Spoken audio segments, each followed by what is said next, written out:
Bonjour à tous, on commence ce journal du Mercato en France avec l'Olympique Lyonnais qui a battu l'OGC Nice hier. Une victoire 2-1 et l'OL prend son billet pour les quarts de finale de la Coupe de France comme le rapporte Le Progrès dans son édition du jour.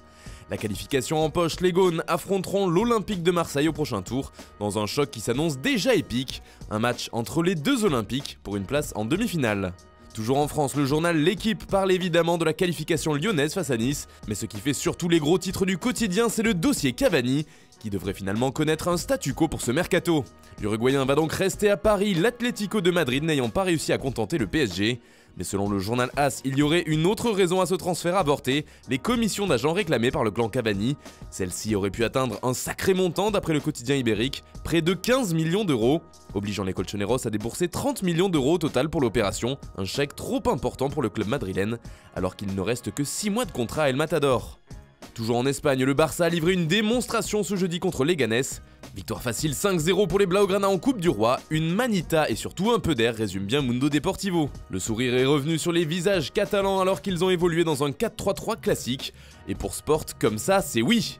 Le journal catalan a semble-t-il apprécié la prestation des Barcelonais avec un Antoine Griezmann au poste de numéro 9. D'ailleurs, le quotidien catalan ajoute que le Barça décide finalement de ne pas recruter à ce poste cet hiver. Pour cet été, en revanche, il y aura sûrement du mouvement à Barcelone et si on en croit les informations d'Ojogo, ça va bouger à coup sûr. Le jeune Francisco Trincao sera un joueur blaugrana. Le club catalan en offre 31 millions d'euros à Braga qui ne refusera pas, affirme le quotidien. L'attaquant portugais deviendrait alors la plus grosse vente de l'histoire de son club. A noter qu'un joueur pourrait faire le chemin inverse et jouer à Braga. Il s'agit d'Abel Ruiz, annoncé en partance de Barcelone. On part maintenant en Angleterre et plus précisément du côté de Manchester United, où la présentation de Bruno Fernandes fait les gros titres, comme ici avec le Daily Mirror. Après de longues négociations, l'international portugais sera donc bien un Red Devils et suivra les pas d'un certain Cristiano Ronaldo.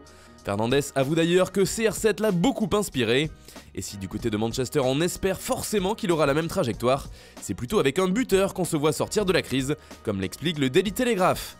Mais à quelques heures de la fin du mercato, les Red Devils sont toujours à la peine concernant un renfort au poste de numéro 9. Ils ont par exemple tenté le coup Joshua King de Bournemouth et pensé réussir à le faire venir, mais se sont heurtés au refus catégorique des Cherries.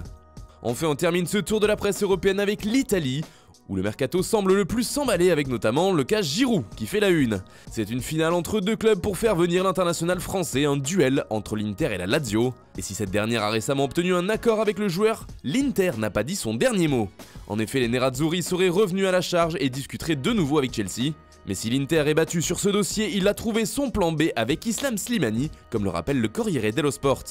Voilà, c'est tout pour cette revue de presse, on se retrouve très vite avec un nouveau journal du Mercato, dans le jour le plus long sur Foot Mercato.